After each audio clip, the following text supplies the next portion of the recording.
Proof करने के लिए आपके साथ एक विशेष मेहमान हमारे गुड्डू सर जुड़ चुके हैं। तो गुड्डू सर का आप लोग स्वागत कीजिए, और स्वागत ऐसे नहीं, बिल्कुल जोर शोर से एकदम आप लोग शेयर करके कीजिए। अगर शेयर नहीं करोगे, कम से कम जितने बच्चे, सबको अपना अपना एक बार शेयर फेसबुक पे करना है, व्हाट्सएप पे करना है, सारे शेयर हम गिनती करने वाले हैं। ठीक है मेरे दोस्त, तो आइए आप लोगों के बीच हाजिर हैं हमारे गुड्डू सर आप लोगों के लिए बेहतरीन क्लास लेकर आए हुए हैं।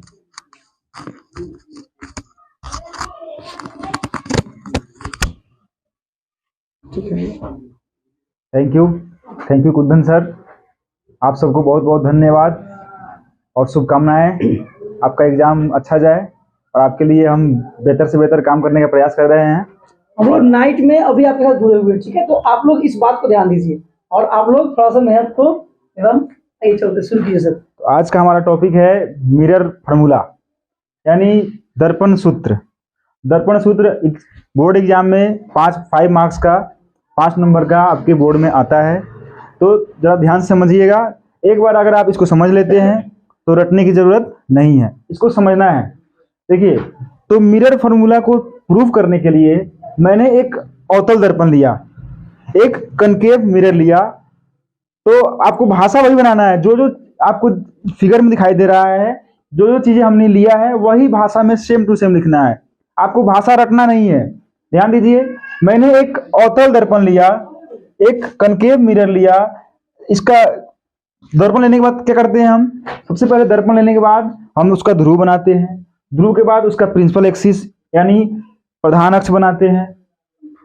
प्रधान अक्ष बनाने के बाद दर्पण का जो वक्रता केंद्र होता है, उसका फोकस, सभी पॉइंट्स जो है इसके हम बिंदु बनाते हैं। उसके बाद मैंने एक वस्तु लिया। वस्तु की हाइट जो है, इसकी ऊंचाई जो है AB है, वस्तु की ऊंचाई AB है। इसके लिए हम एक रे डायग्राम बनाते हैं। क्या बनाते हैं? एक रे डायग्राम बनाएंगे, एक किरण आरेख बनाएंगे। इसका प्रतिबिंब कहाँ बनेगा ये हम इसमें बनाते हैं। अभी देखिए, मैंने एक किरण लिया प्रधान अक्ष के समानांतर।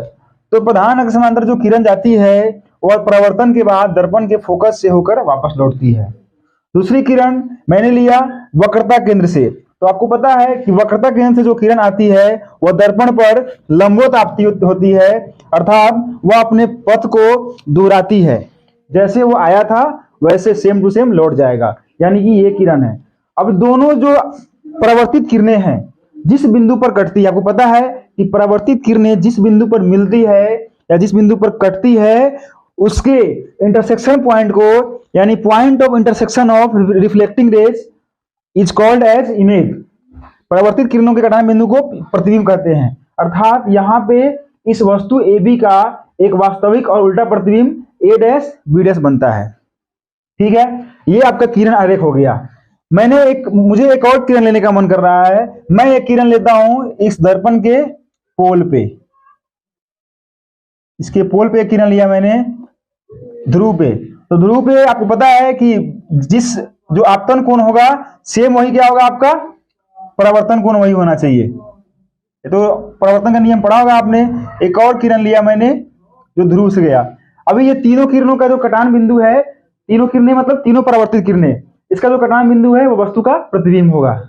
अभी देखिए, इसमें थोड़ा सा ज्यामिति का खेल है, बाकी कुछ नहीं है इसमें। ज्यामिति का खेल क्या है?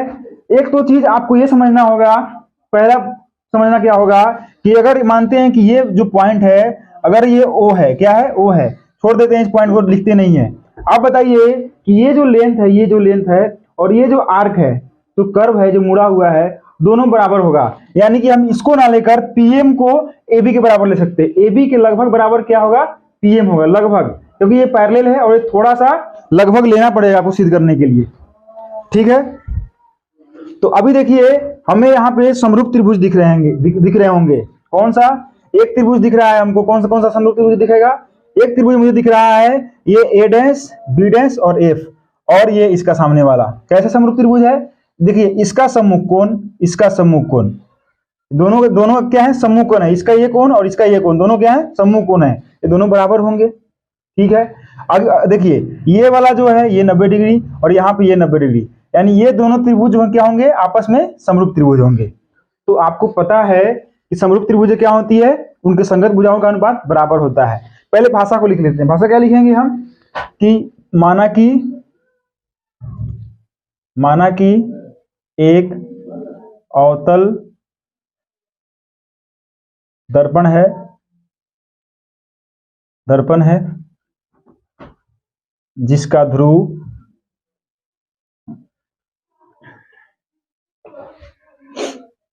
P वक्रता केंद्र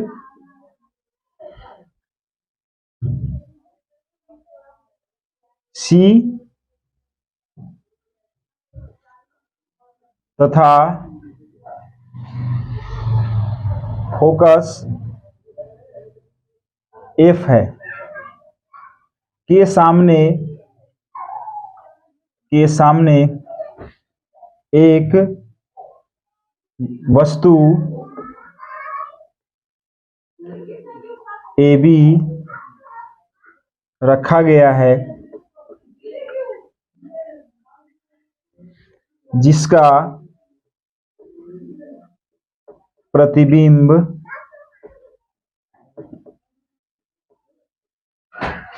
A' B' प्राप्त होता है।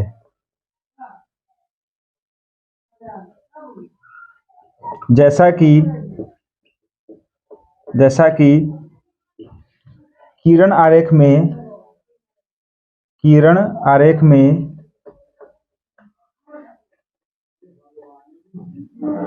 दर्शाया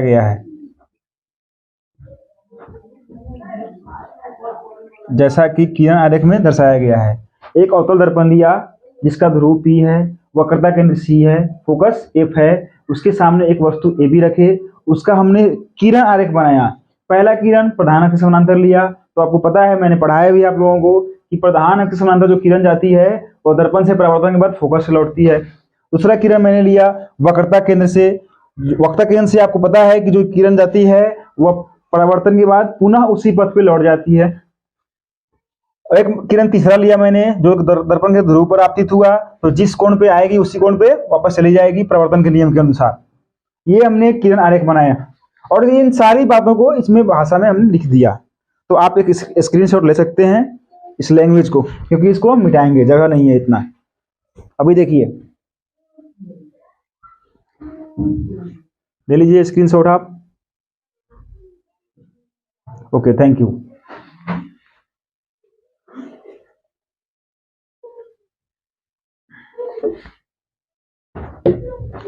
अभी देखिए, सारी चीजों को हमने लिख दिया भाषा में। अब देखिए, अब हमें क्या दिखाई दे रहा है? दो समरूप त्रिभुज, एक त्रिभुज ये है और एक ये है। त्रिभुज A' B' F तथा त्रिभुज PMF में देखिए, ये दोनों त्रिभुज समरूप त्रिभुज है। मैंने बताया आपको, ये दोनों क्या है? समूह कोण है, बराबर होंगे। ये 90 डिग्री, ये 90 डिग्री। और जब 90 डिग्री होगा तो दो कोण बराबर हो गया तो तीसरा कोण अपने आप बराबर हो जाएगा। यदि किन्हीं दो त्रिभुजों का दो कोण बराबर होगा तो तीसरा अपने आप बराबर हो जाएगा। और तीनों कोण जब बराबर होंगे तो वो समरूप क्या होंगे? समरूप त्रिभुज होंगे। और आपको पता है, आपने पढ़ा है ज्यामिति में कि समरूप त्रिभुजों के संगत भुजाएं, सीधा भुजाएं नहीं, संगत भुजाएं, जो उसके संगत, यानी इसके जो संगत भुजाएं क्या होंगे? आपस में अनुपातिक होंगे। अर्थात हम क्या बोल सकते हैं कि A' B', इसका A' B' हाइट वाला, तो इसका हाइट वाला लेंगे, कौन सा? बटा PM बराबर होगा किसके? तो B' F, इसका आधार लेंगे तो इसका भी आधार लेंगे, बराबर B' F बटा PF। अभी इसको मैंने ले लिया समीकरण 1 ले लिया समरूप त्रिभुज का A' B', इसका A' B', तो इसके संगत क्या है? PM है, बटा PM बराबर B' F लिए, तो यहां से क्या लेंगे? PF। इसका जो है आपको देखिए इसको लिखना पड़ेगा ऐसे। देखिए, इसको मैंने संगत रूप में लिखा जाता है समरूप त्रिभुजों को, तो ऐसे लिख दिया। आपको यहां से समझने में दिक्कत नहीं होगा। A' B' तथा त्रिभुज MPF में क्या होंगे? इनके संगत भुजाएं जो होंगे आपस में अनुपातिक होंगे, यानी A' B' बटा PM बराबर B' F बटा PF। ठीक है। अभी देखिए, अभी हम एक और त्रिभुज मुझे दिख रहा है। कौन सा त्रिभुज दिख रहा है? एक त्रिभुज मुझे दिख रहा है, ये वाला बड़ा वाला। कौन सा? ABP। और एक त्रिभुज A' B' P। कौन सा दिख रहा है? त्रिभुज A' B' P तथा त्रिभुज ए बी पी में। ठीक है, अभी देखिए इन दोनों त्रिभुज में क्या होंगे, ये समरूप कैसे, पहले ये देखिए, ये 90 डिग्री, ये 90 डिग्री, ये कोण, और ये कोण क्या है, ये आपतन कोण है, ये परावर्तन कोण, ये आपस में बराबर होते हैं, आपको पता है आपतन कोण बराबर परावर्तन कोण। तो ये दोनों बराबर हैं, अर्थात दो कोण बराबर हैं, इसका मतलब तीसरा कोण अपने आप बराबर हो जाएगा, अर्थात ये दोनों त्रिभुज क्या हो जाएंगे, समरूप हो जाएंगे। तो समरूप होंगे तो क्या होगा बताओ, ए डैश बी डैश, ए डैश बी डैश, इसका संगत कौन सा है, इधर ए बी है, क्या है ए बी, ये वाला, ये अगर हाइट है तो यहाँ पर हाइट कौन सा है, ए बी है, बराबर क्या हो जाएगा, बराबर हो जाएगा बी डैश पी बटा क्या हो जाएगा बी पी। ये समीकरण 2 हो जाएगा, ये हो जाएगा समीकरण 2। एक मिनट, अभी देखिए समीकरण 2 मत लिखिए इसको, अभी बताइए ये जो ए बी है, ये जो ए बी है और ये जो पी एम है, मैंने क्या बताया था शुरू में ही, ये दोनों क्या है, लगभग क्या है, दोनों बराबर है, ए बी और पी एम क्या है, लगभग बराबर है, चूंकि ए बी बराबर पी एम। कैसे, जब ये बिंदु जो है एम पी के काफी नजदीक होगा, काफी निकट होगा, ऐसा लिखते हैं, जब ये बिंदु एम जो है पी के काफी निकट होगा, दोनों क्या होंगे, बराबर हैं। जब बिंदु एम पी के काफी निकट हो, ठीक है, तो ए बी बराबर पी एम हो जाएगा। तो बताइए इसमें हम ए बी का मान रख देते हैं पी एम, तो ए डैश बी डैश बटा ए बी की जगह क्या रख देंगे, पी एम बराबर बी डैश पी बटा बी पी। बताइए इसको आप लिख देते हैं समीकरण 2, क्या लिख देते हैं इसको, समीकरण 2। अभी देखिए इसको स्क्रीनशॉट ले लीजिए आप, क्योंकि इसको मिटाना है। थैंक यू, समझ में आया, फिर समझते हैं। देखिए अभी दूसरा त्रिभुज मैंने ए डैश बी डैश पी तथा त्रिभुज ए बी पी, ये दोनों लिया, ये छोटा वाला और एक ये बड़ा वाला, दोनों त्रिभुज को देखते हैं। ये देखिए ये इसका कोण 90 डिग्री, ये कोण 90 डिग्री, इसका ये कोण आपतन कोण है, ये परावर्तन कोण है। आपको पता है कि आपतन कोण और परावर्तन कोण क्या होते हैं, बराबर होते हैं। तो ये दोनों त्रिभुज क्या हो जाएंगे, समरूप। कोण समरूपता से, तो ये दोनों त्रिभुज जब समरूप होंगे तो इनकी संगत भुजाएं क्या होंगी, अनुपातिक होंगी। तो संगत भुजाएं कौन सा है, ए डैश बी डैश, इसके संगत है ए बी बटा ए बी बराबर बी डैश पी बटा बी पी। आया समझ में। अभी इस ए बी को मैंने बदल दिया पी एम में, क्यों, क्योंकि जब ये काफी नजदीक होगा तो क्या होगा, ए बी और पी एम क्या होंगे, बराबर होंगे, लगभग क्या होंगे, दोनों बराबर होंगे। तो ए बी बराबर पी एम है, तो यहाँ पर ए बी का मान क्या देते हैं, पी एम, यानी ए डैश बी डैश बटा पी एम बराबर बी डैश पी। अभी देखो आप समीकरण 1 और 2 को, दोनों को देखिए आप, तो दोनों में क्या है, समीकरण 1 और 2 का दोनों का LHS बराबर होगा। तो इसका मतलब है जब LHS बराबर है, दोनों का RHS क्या होगा, आपस में बराबर है। मैं इसको मिटाता हूं,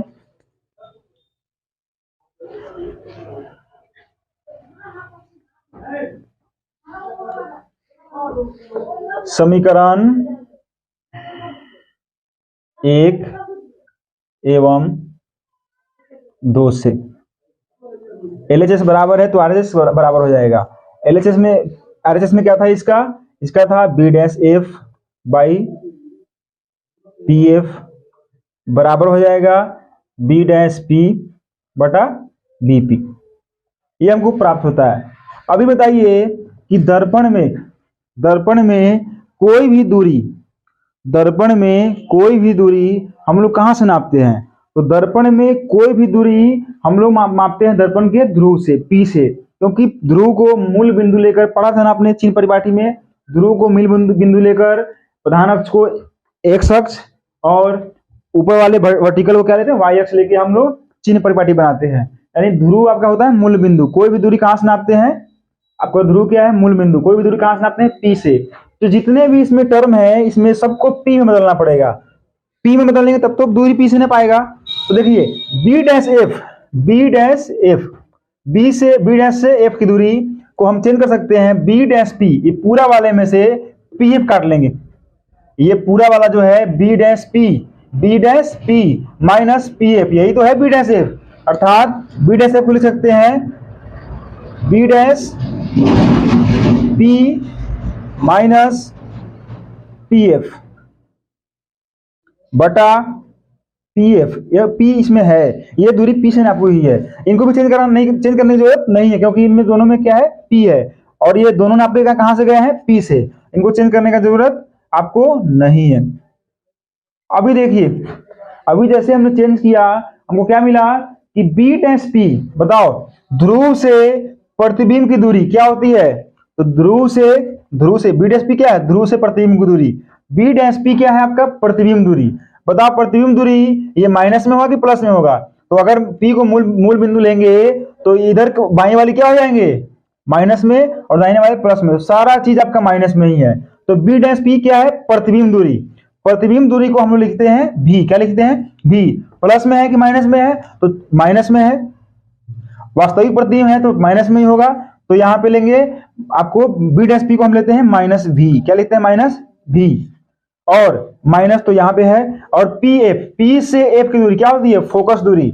और फोकस दूरी आपका प्लस में है कि माइनस में है, माइनस में है, क्योंकि पी एफ का मूल बिंदु है, बार बार बताने की जरूरत नहीं है। पी एफ क्या है, माइनस में, यानी इसको लिखते हैं फोकस दूरी को सिंबल में छोटा एफ, माइनस एफ बटा पी एफ आपका क्या है, फोकस दूरी है, इसको लिख दीजिए। बी डैश पी क्या है, तो प्रतिबिंब दूरी है, और बीपी क्या है, ध्रुव से वस्तु की दूरी, क्या है, वस्तु दूरी, ये भी माइनस में है, माइनस में लिख दीजिए। अभी हम इसको सोल्व कर लेते हैं, आपका आ जाएगा फॉर्मूला। सोल्व कीजिए, इसको क्या आ जाएगा, सोल्व कीजिएगा, ये आ जाएगा माइनस भी। इसको स्क्रीनशॉट ले लीजिए, इसको मिटा के ऊपर से फिर से बनाते हैं। Thank you.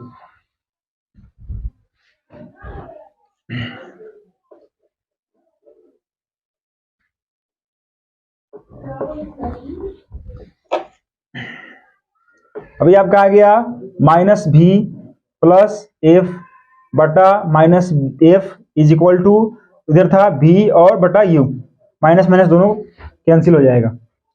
अभी देखिए, अभी हमको यहाँ पे करना है क्रॉस मल्टीप्लिकेशन। क्या करना है, क्रॉस गुणा, तिरछा राशि गुणा करते हैं देसी भाषा में।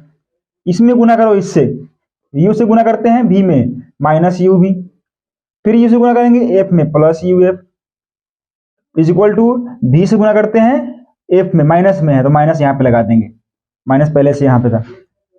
अब बताइए, जो माइनस वाला है उसको माइनस कर दीजिए, प्लस चेंज इधर उधर साइड चेंज कर दीजिए, अपने आप चेंज बदल जाएगा, नहीं तो छोड़ दीजिए, बाद में चेंज कर लेंगे। अब बताइए, अभी ये आपका मिरर फॉर्मूला आ चुका है लगभग, बस एक छोटा सा काम करना है हमको। देखिए कितना मजा आएगा जब करेंगे। दोनों तरफ मुझे मन कर रहा है, दोनों तरफ यू भी एफ से भाग देने का मन कर रहा है। आप देखिए भाग देने पे क्या होगा, भाग देने पे आप बोलिए क्यों मन कर रहा है, देखिए क्यों मन कर रहा है, आपको खुद समझ में आएगा। अब देखिए माइनस यू भी इसमें भाग देंगे यू भी एफ से, प्लस यू एफ इसमें भाग देंगे यू भी एफ से, बराबर माइनस भी एफ इसमें भाग देंगे यू भी एफ से। ये बताओ, यहां से u कट जाएगा, v से भी कट जाएगा, यहां भी देखिए इसी के लिए u भी एफ से भाग दे रहे थे, सबका 2 कट जाएगा, 1 बच जाएगा, आपका मिरर फॉर्मूला आ जाएगा इससे।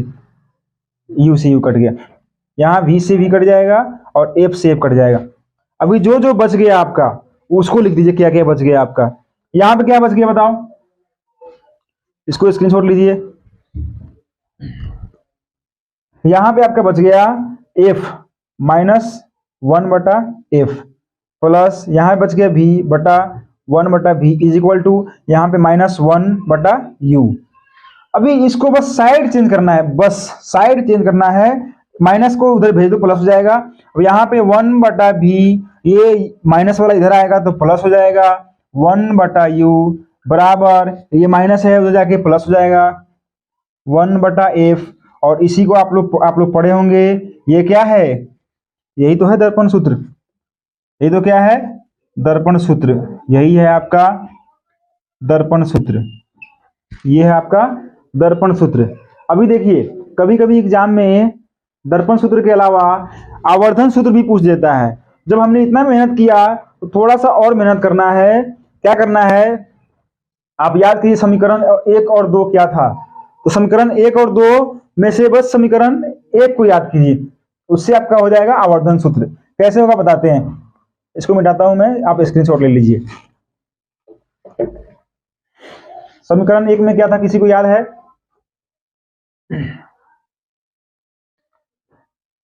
उसमें था a डैश b डैश बटा ए बी बराबर, समीकरण 2 में था, सॉरी समीकरण 2 में था ये क्या था, बराबर आपको आया था b डैश p बटा bp, यही तो आया था समीकरण 2 में। समीकरण 2 यही था ना, समीकरण 2 जो अभी समीकरण 2 था, समीकरण 2 से देख लीजिएगा कौन सा समीकरण था, एक था या दो था, दो ही था शायद, जो होगा ऊपर लिख दीजिएगा, समीकरण 2 से। अब बताओ, यही तो आया था आपको a डैश b डैश बटा ए बी। बताओ a डैश b डैश, ये जो ऊंचाई है यह किसका है? यह जो ऊंचाई है a डैश b डैश, इसको ही तो बोलते हैं हमारे प्रतिबिंब की ऊंचाई, इसको ही तो बोलते हैं हाइट ऑफ इमेज, हिंदी में बोलते हैं प्रतिबिंब की ऊंचाई, इसी को तो बोलते हैं प्रतिबिंब की ऊंचाई, प्रतिबिंब की ऊंचाई। बटा ए बी क्या है, तो ये वस्तु है, वस्तु की ऊंचाई, बटा इसको H of object, height of object, वस्तु की ऊंचाई।